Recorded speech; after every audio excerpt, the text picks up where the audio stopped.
Okay, well, thanks everyone for coming back to ONEPAS. We're very excited to have with us today Walter Strauss from Brown University. And without further ado, let me turn it over to Walter.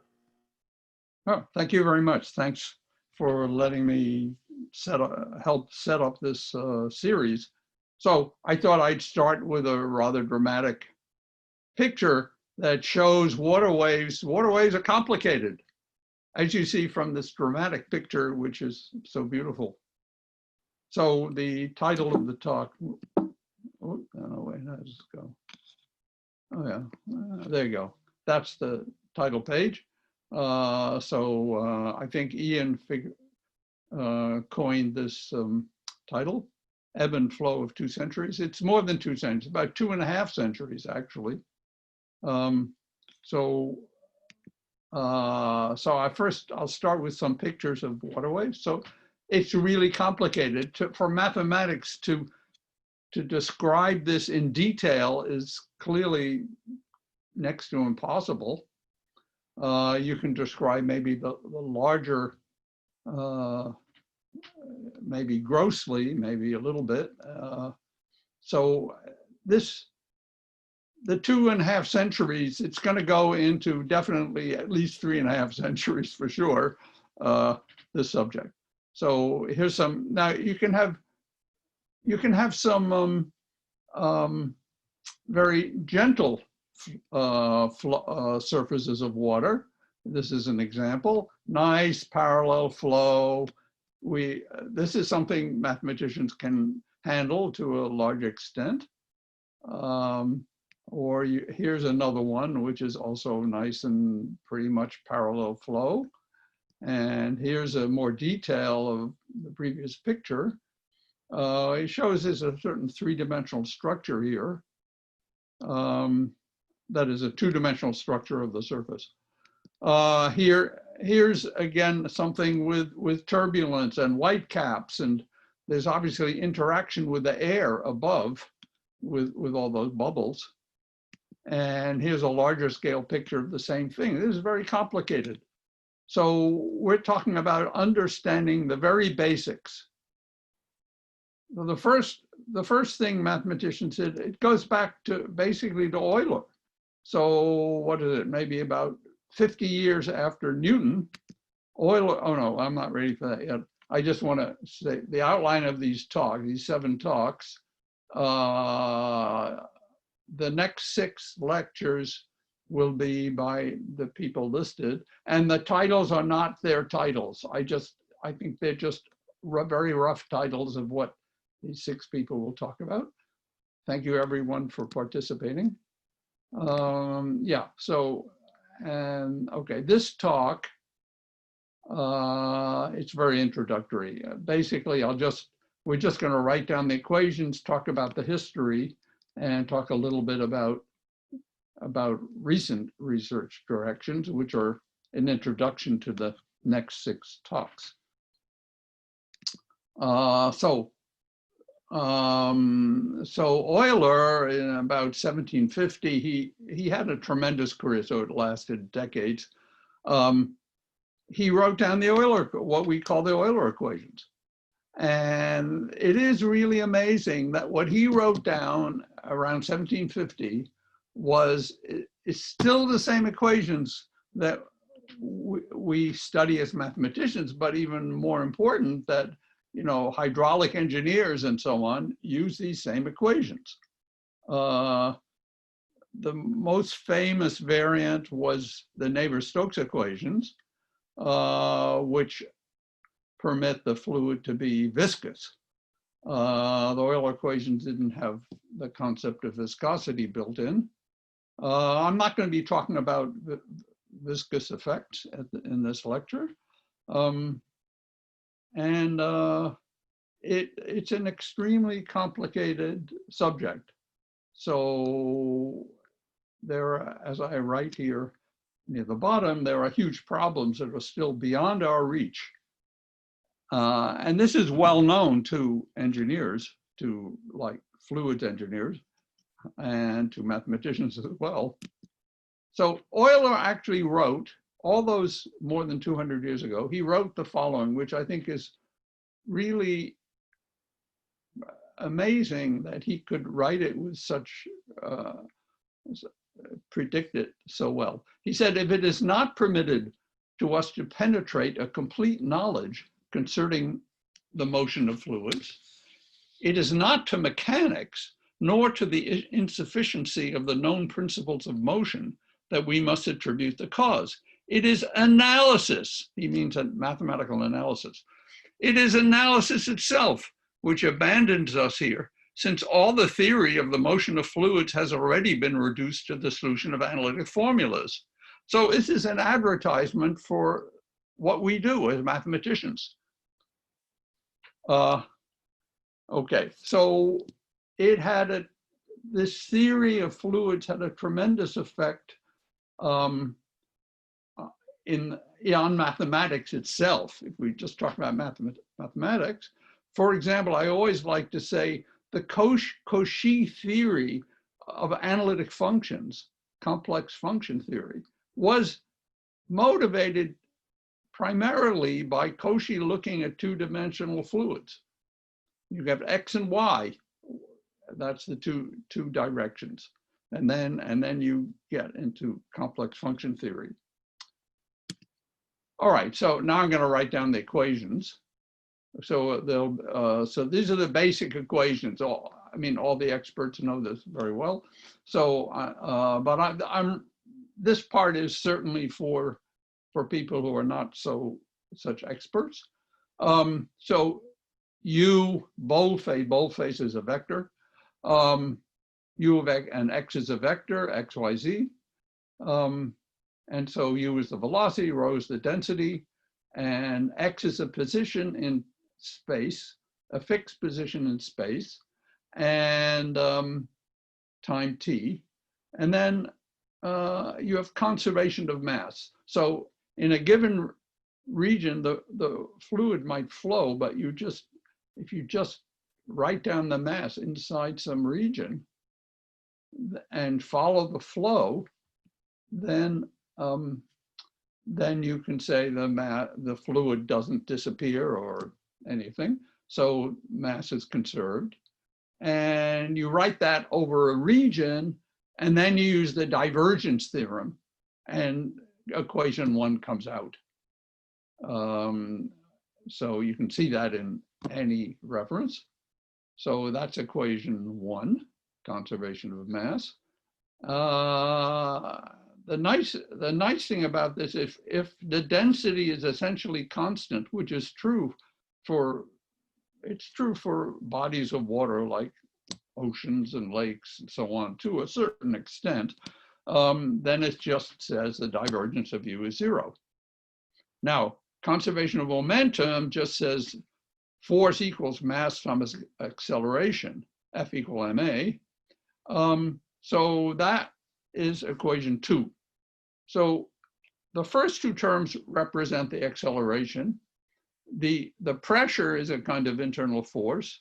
Rho is still the density. F is any other force that might be there. For us, we'll just talk about F being gravity, force of gravity, which is an outside force. But it's sometimes a little bit tricky in the beginning when you first see this. Where does that, you have a nonlinear term there, the second term. And the second term. And where does that come from? Well, it comes because of the way we set up. We take a point X and think of a fluid particle as actually moving and changing its position to capital X of t. And the velocity is u of capital X of tt. And now the acceleration would be the derivative of the velocity. So here's the derivative of the velocity. And the derivative of velocity, this is acceleration. But now you use the chain rule, and you just have this. There's the chain rule. And now du dt is just x. Du dt is the velocity. So du dt is just, sorry, it's d. Yeah, du dt. Yeah, du dt is du dt, but dx dt is u. So this is u, and then you have this matrix dotted with it. You have to write the indices correctly. So that can be written I like to write it this way. There are other ways to write it. U dot del U. So that's the nonlinear term. It just comes from the acceleration. And P is the pressure, and F, or rho F, is any outside force. Okay, so those are Euler's equations. That was it, but that was a tremendous advance that he made. Now, this is about water waves. So water waves, you have air above and water below, but the surface of the water is the most important thing, and that's a free surface. So we don't know what that means. We don't know what it is in advance. And let's say it's like this, and gravity is pointing downwards. So that's gravity is going to be, that's the outside force. And then we're going to be talking about traveling waves. So most of the time, that traveling in this subject, traveling and steady is the same word, sometimes called steady, traveling. So if the time behavior is just x minus ct, where c is a constant, c is the speed of travel, and so then time disappears from the equations, and you just get an equation involving the new x, the new first variable, and y and z. And so if you assume the unknowns are of that form, that's traveling wave. And if it's two-dimensional, well, I won't talk about that. I'll talk about that later. Anyway, so Euler, as far as I know, Euler did not talk about water waves with the free surface, but Laplace did a few years later, and Lagrange at about the same time. And both of them did the first thing they could think of, which is very reasonable. You just take no flow at all, the water's sitting there, nothing's moving, and then imagine small motions, and you linearize around those small motions. But Lagrange followed the particle paths. Laplace used the Euler equations, where x means a fixed point in space, and Lagrange took a particle, and the variable x meant, it's what I called capital X before, meant the particle. So that you have the Eulerian and Lagrangian formulations still today, after more than 200 years. Now, it's kind of amazing that a rather complicated flow was found, a total solution of the whole problem, the whole thing, including the boundary condition, was found by Gerstner in 1802. He was in Prague, and he found formulas for the exact solution. This is what the particles look like. They go around in circles, exactly in circles, which is why he could write down a formula. So this is exactly a solution of Euler equations and the boundary conditions, which I haven't written yet. You'll see it in a moment. And the particles just go around in circles everywhere. All the particles go around in circles, and they all go around in circles. And it's infinite. It's an infinite depth problem. So as you go really deep down here to way, way down to infinity, then there's no motion at all, which is perfectly reasonable. And the reason that he was able to do that was that he followed the particle. So he used the Lagrangian formulation. And then this particular flow, it's circle. So in Lagrangian formulation, everything can be written in terms of sines and cosines. It's really nice. Okay, so I'll mention Gerstner's solution again later. That had a lot of influence on later work. And then, so this is very quick.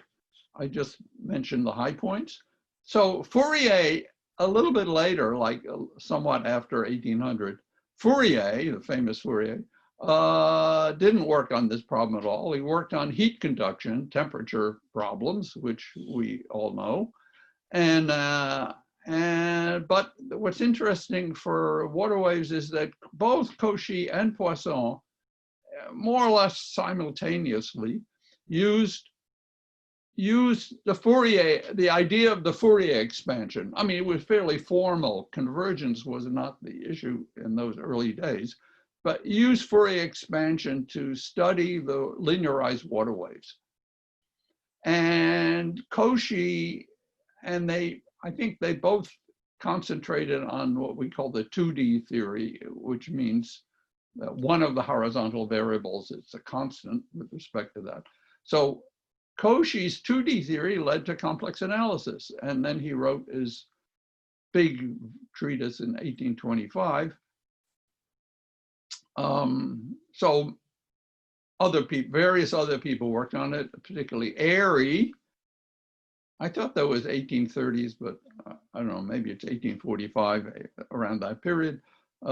He did a number of things, including finding the dispersion relation, which is like for periodic waves, it tells you what with a small motion tells you what the period can be. K is the wave number, it's 2 pi over the period.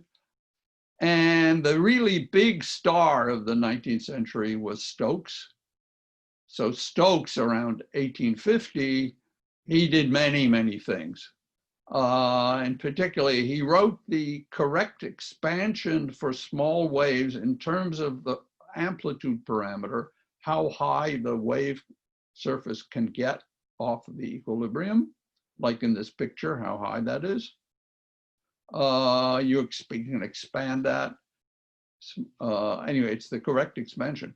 And he talked about the large waves. Now, the large waves, you got waves like this, and as the peak gets higher and higher, then there's a limiting wave. The limiting wave gives you a corner. There's a corner here, and he showed that corner, that interior angle, has to be 120 degrees.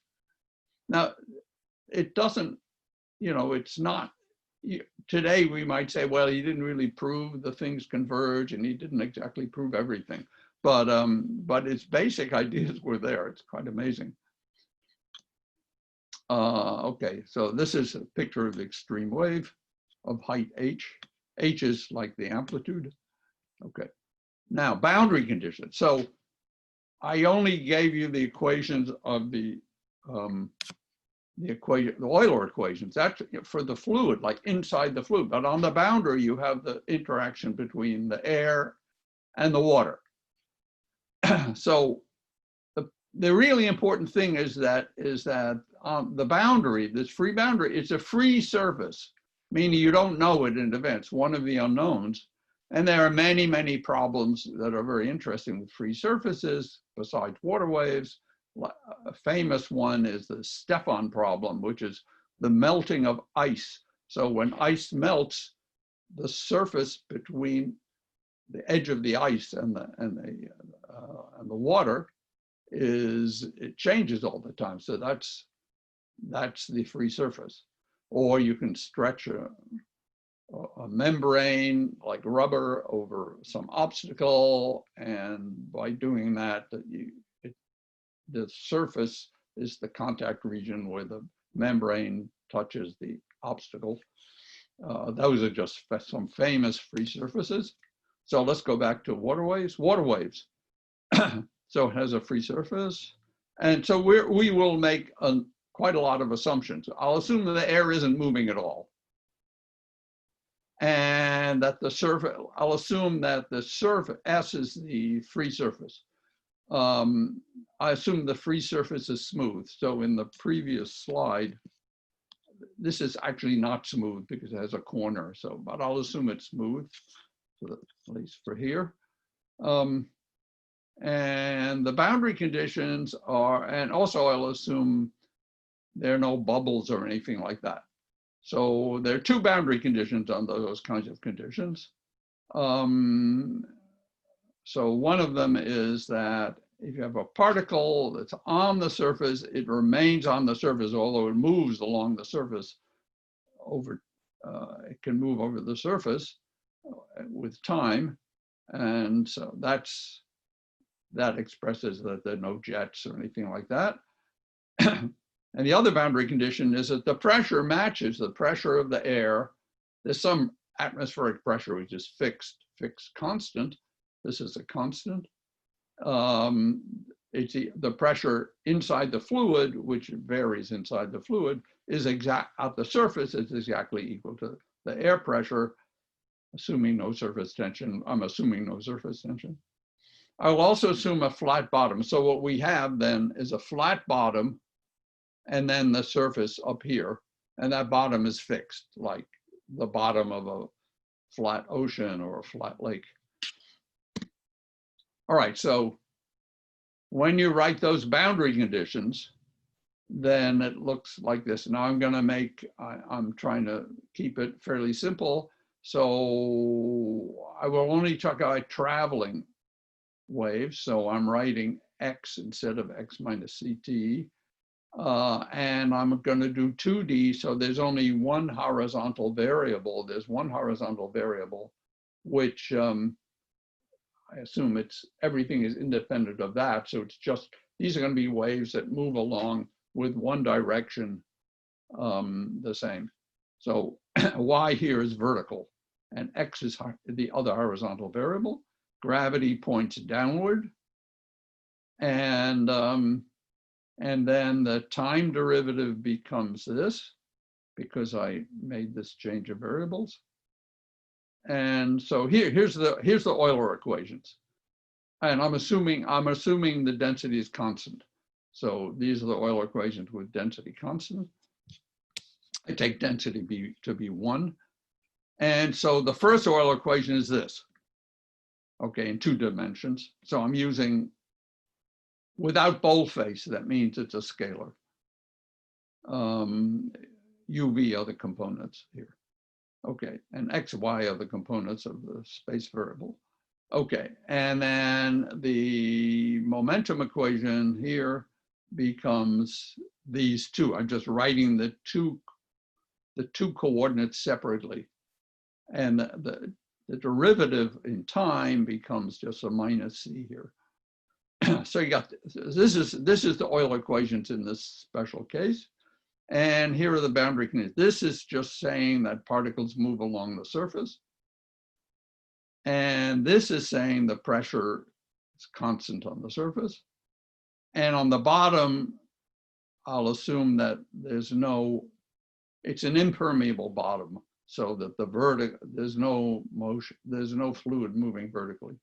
Okay, so yeah, so there's some assumptions. And then I just want to mention in 2 dimensions. So the vorticity is an important concept. It's the curl of the velocity field. But in 2 dimensions, under these 2-dimensional assumptions, there's only one component that's not 0. So I'm going to call the vorticity the scalar, which is one component, the only non-trivial component of this in 2 dimensions. So it's dv dx minus du dy. Okay, those are the basic equations. We're going to be, okay, so now we're going to be traveling. Oh, so if you go back just a moment to the previous, yeah, this equation 4, go to equation 4 and you see it's just a simple thing. And so by calculus, uv, there must be a scalar function where u and v are given in terms of the scalar function like this. So this is the only way I assume the region is simply connected. This is the only way. There must be a scalar function psi satisfying this. That's just from incompressibility. And now, okay, so now I won't show the details, but this fairly complicated system in red here simplifies a lot. So basically you take equation 5 and you eliminate the pressure by differentiating the first equation with respect to y and the second equation with respect to x, and then subtract. and that gets rid of the pressure, and then you get a second order equation, and lo and behold, the second order equation is really simple. It's just the Laplacian of the stream function equals the vorticity. Vorticity is here. And the boundary conditions are just that psi is a constant on both the free surface, which we still don't know, and the bottom. And then you have the other condition, which is the Bernoulli condition, which comes, the easiest way probably is to basically differentiate this. And you see that the Bernoulli condition comes from that. Yeah, there are many other important people I didn't mention in history, like Bernoulli, or like various different Bernoullis, and so on. Okay, so Q is a constant, unknown. It's a constant of integration. And now the whole problem reduces to this. If you've never seen this before, it's a nice exercise to go from the previous slides, those equations that I had before, to this set of equations. Okay, so it doesn't look so complicated anymore. And now I want to mention that often we look at a point of stagnation. So fluid is stagnant if it's not moving at all, or if it's moving along at a constant PC, there's just a clump of fluid that isn't changing as it moves along. So that would be a point where the horizontal is fixed and is C, and V is 0, and which is the same as saying that both components of psi at the top of the slide are 0 of the gradient of psi, 0. So gradient of psi is 0. That's a stagnation point. A critical point is a point where d psi dy is 0. Okay, I'll show you a couple of pictures. In fact, the next thing shows is pictures. This is my rough sketch here. So one kind of flow that people study a lot, because it's a little bit more complicated in a way, is inside the fluid. These are particles moving along according to the arrows. This is called a cat's eye flow, and it's periodic horizontally. And this could be the free surface S. I didn't draw the bottom. But here we have a point of stagnation, and these dots are points of stagnation. The fluid isn't moving. These are pictures in the moving frame, in the new coordinates, the moving frame. And then any place where there's a vertical tangent, like here, is a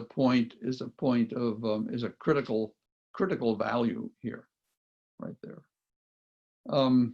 Here's another picture of a so-called overturning flow. So here I have a flat bottom where maybe the fluid just moves to the right, and here I have fluid moving to the left, but you see it overturns. It's like the beginning of a falling wave, and so it's not a graph anymore. And it encloses a region like this. And here you have, and right in the middle here where my hand is a stagnation point. And then you have a number of critical points like here and here where you have vertical tangents, here and here, and so on. Okay, so that's some flows that mathematicians can begin to study. All right, so you can also, there's an alternative way to study two-dimensional, the same kind of wave that we talked about, namely two-dimensional traveling waves. So, or even three-dimensional traveling waves. But this only works in the irrotational case. So suppose that the vorticity is 0. Suppose we're in 3 dimensions for a moment. This is the vorticity. If this is 0, and we also have the density constant, then we have, here's the density constant. That's conservation of mass. And this is, and if this is 0, that's called irrotational, then it's very elementary that we know that that the velocity is a gradient of some scalar function. That's not psi, it's a different guy.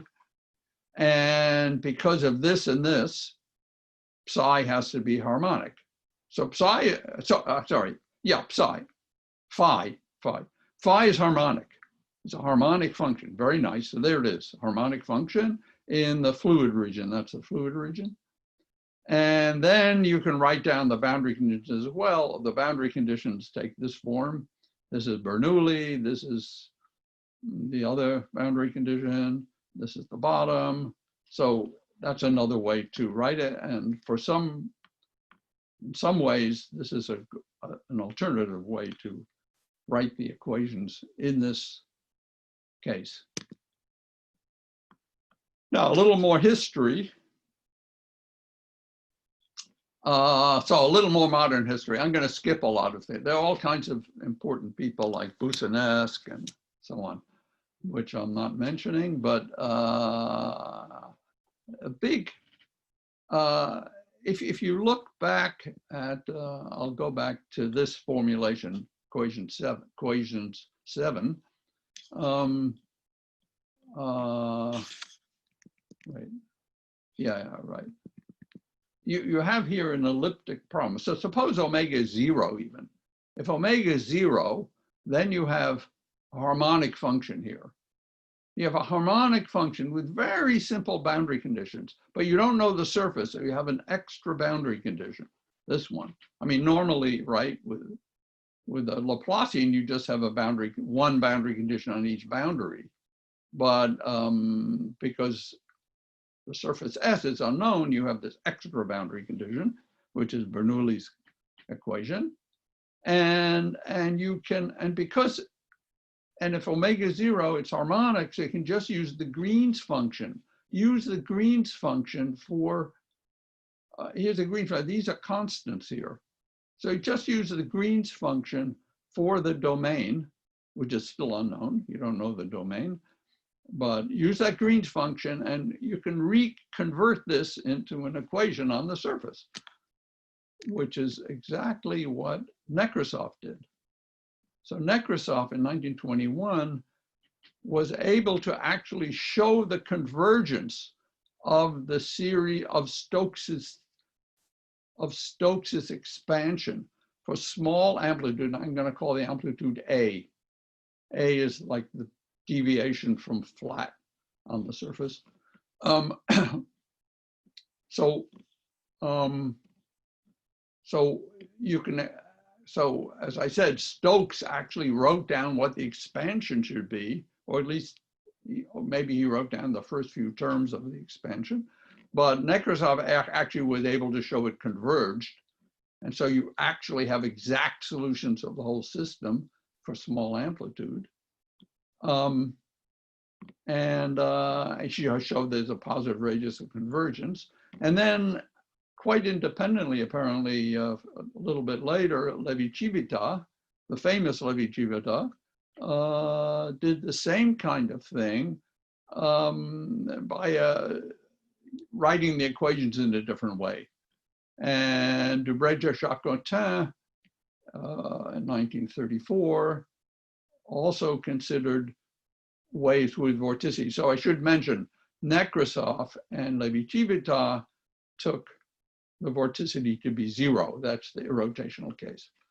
And Dubreuil-Jacotin allowed for vorticity. Now I'm going to skip. I'm going to skip all the way up to 1961. Krasovsky used the Nekrasov's equation and Krasnoselsky's positive operator theory from the 1950s to show, see, these were all small amplitude. But what about large amplitude? The waves aren't just tiny little waves wiggling. They get tall, like that big breaking wave that we saw at the beginning. So how about large amplitude waves? Well, Kurzovsky did, and then some years later, Keedy and Norbury, 1978, use global bifurcation theory, using Dancer's method, to show that there are large amplitude curves. These are in the case with no vorticity, no surface tension. And shortly after Keedy Norbury, there were a lot of very interesting results by Amick, by John Toland and Frankel and other people around 1980, which one of the things they did was actually construct that extreme wave. That's Stokes's extreme wave. They actually showed that you can mathematically construct that from the bifurcation theory.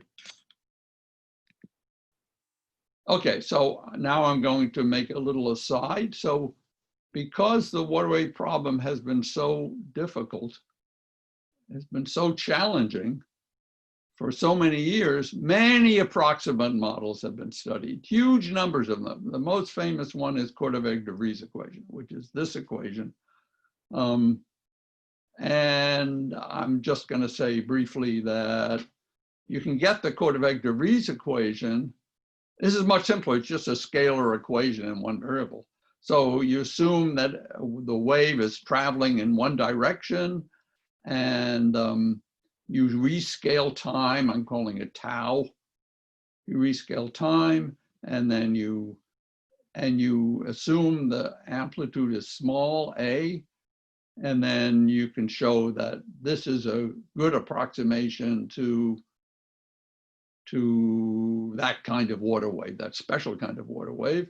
And fairly modern theory shows that it's actually valid in a region like this, where in a certain region, a pretty large region of space. But Korteweg-de Vries equation, I'm sure everyone has seen in many other problems. It occurs in many other physical problems. It's a pretty simple equation. It's seriously nonlinear, such as plasma theory, and many other places. And it has wonderful mathematical and properties, particularly the existence of solitons that are extremely stable. So there's a huge theory of KdV and similar equations. So similar equations, many other similar kinds of problems, more complicated basically than KdV, come as limits, approximate limits of water wave, of the water wave equations, which I wrote before, in particular, nonlinear shorting equation, NLS, various kinds of Boussinesq systems, Kamasa-Holm equation, Kadomtsev-Petryashvili equation, and various others. And they are under active investigation today by many mathematicians. Just these equations. All right, so now I'm going to, oh, good. Okay, so now I'm going to end by mentioning very briefly huge number of like general areas of research which people are working on like today or very recently.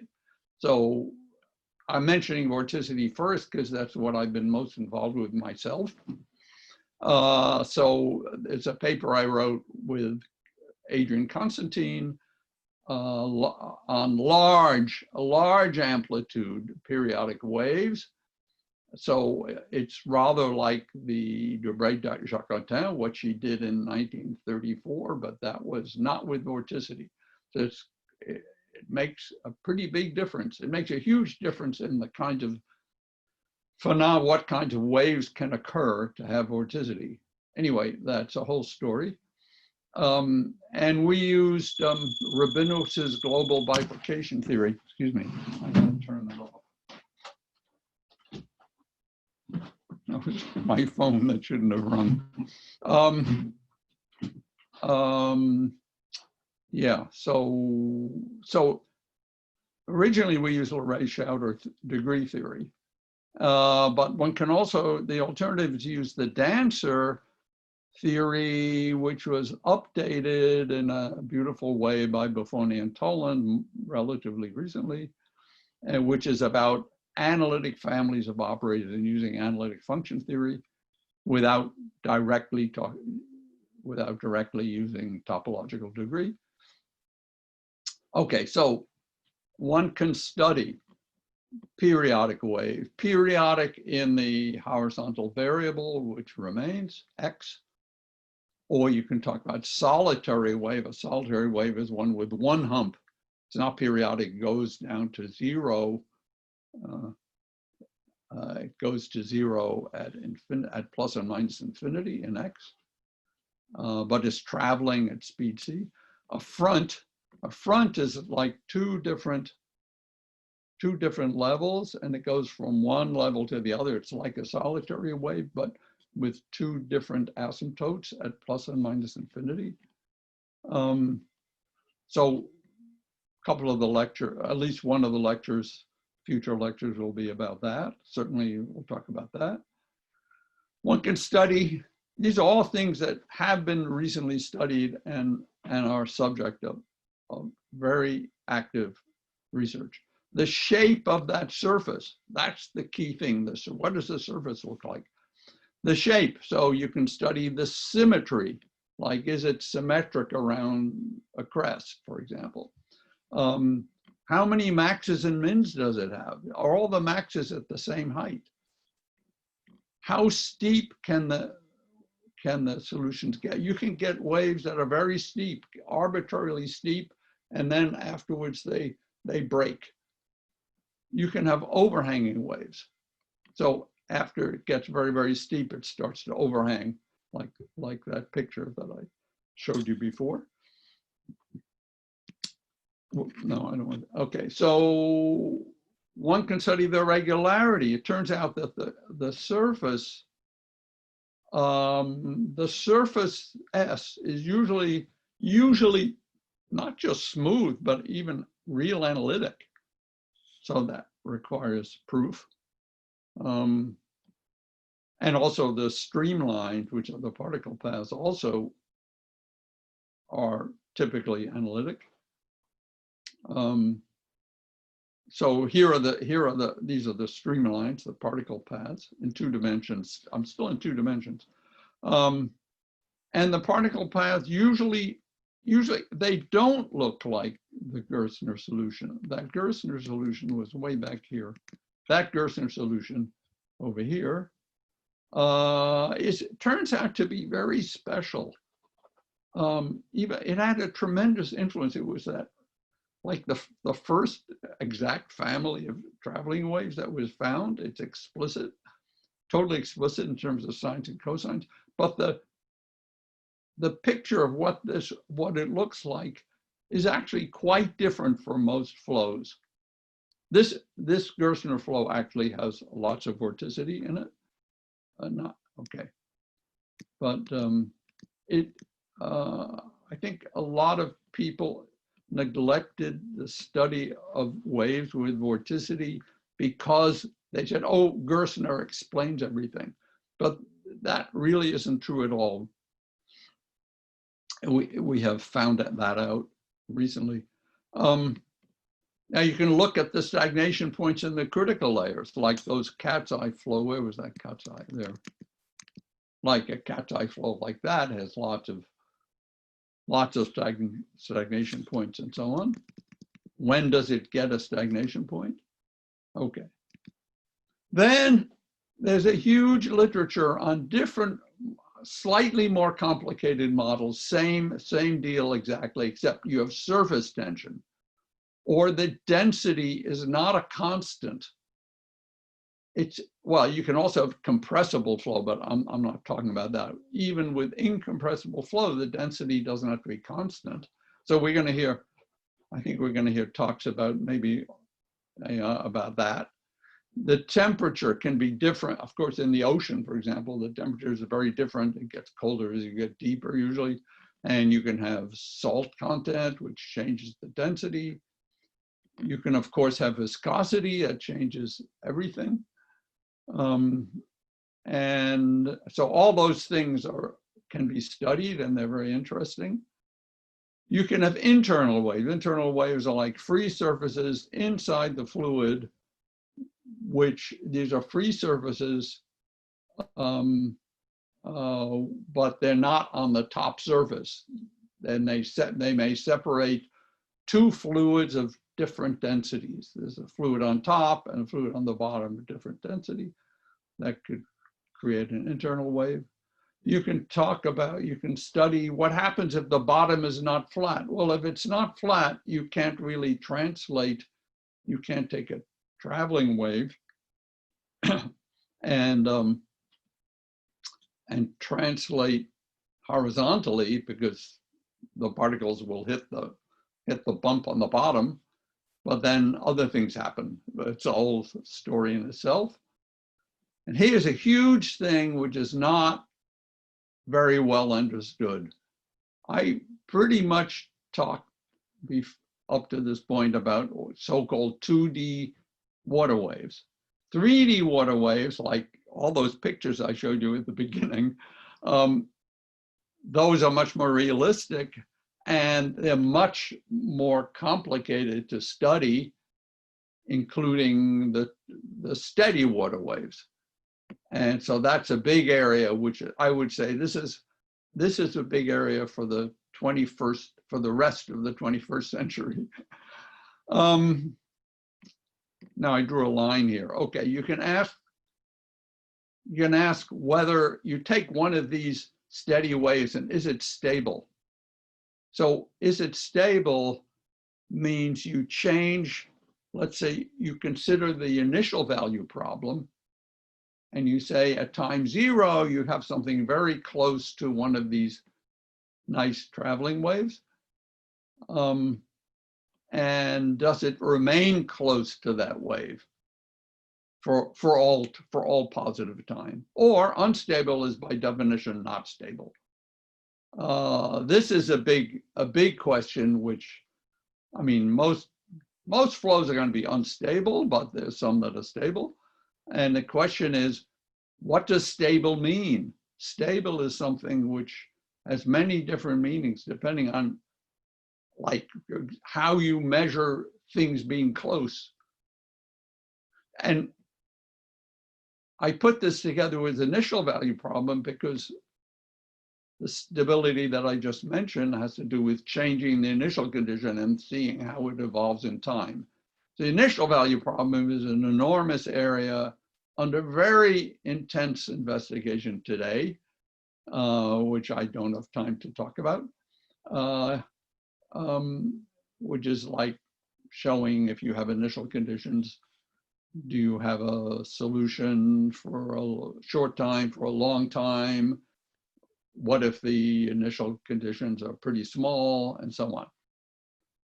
You can study floating body like a ship or just a raft or whatever, and how does that floating body move on the surface of the water. And you can study turbulence. That's kind of a vague term that is not precisely, it's not a precise term, although there are various sort of definitions. But if you're going to study something like that, you definitely have to talk about turbulence, very complicated flows. So there are a huge number of open problems. Some of the things I mentioned above, I think especially above this line, many of them will be mentioned in the next 6 lectures. And thank you very much for your attention.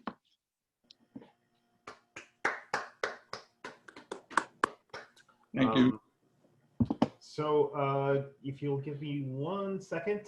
So what I'm going to do now is, so I have to mute everyone again, but in doing so, I will give you the permission to unmute yourselves and ask questions. So just bear with me. And Walter, this will, I think, catch you in the net as well. So we'll have to unmute you in a second. Sure. Okay, everyone should now have the opportunity to unmute yourself. Yeah, do we have questions or comments?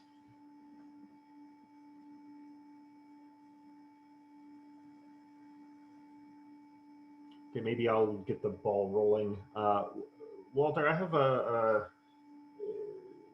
an historical question that admits, or that shows my ignorance in terms of actually reading the original source material. But do you have a sense of how Euler derived the equations without having the divergence theorem in its full power?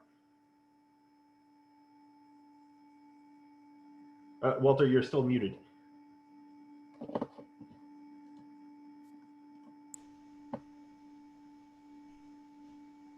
The mute thing is on the bottom. Now you can hear me, right? Yeah, good.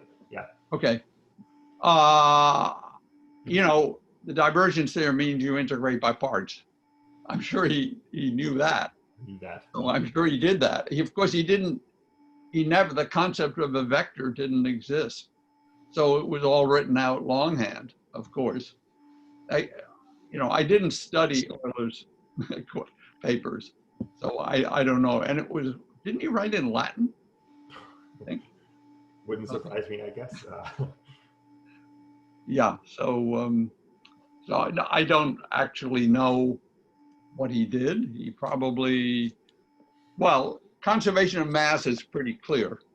That's clear. You look at a region and then you use a divergence theorem, but he could take a cube and you could integrate by parts in all three directions if he didn't know the divergence theorem.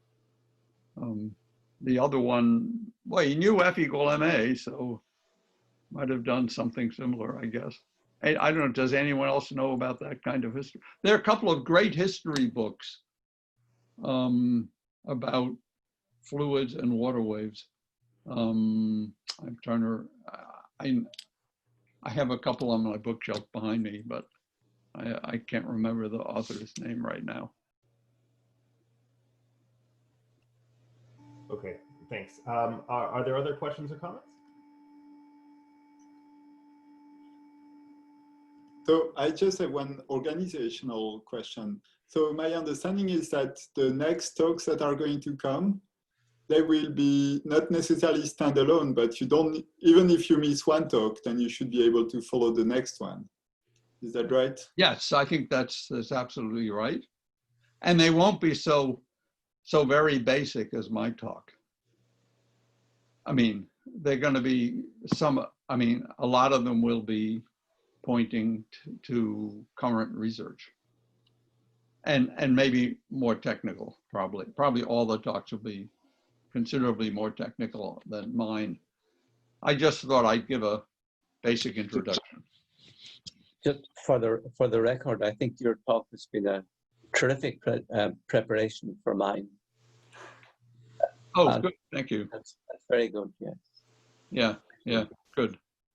Yeah, I'm looking forward to yours, John.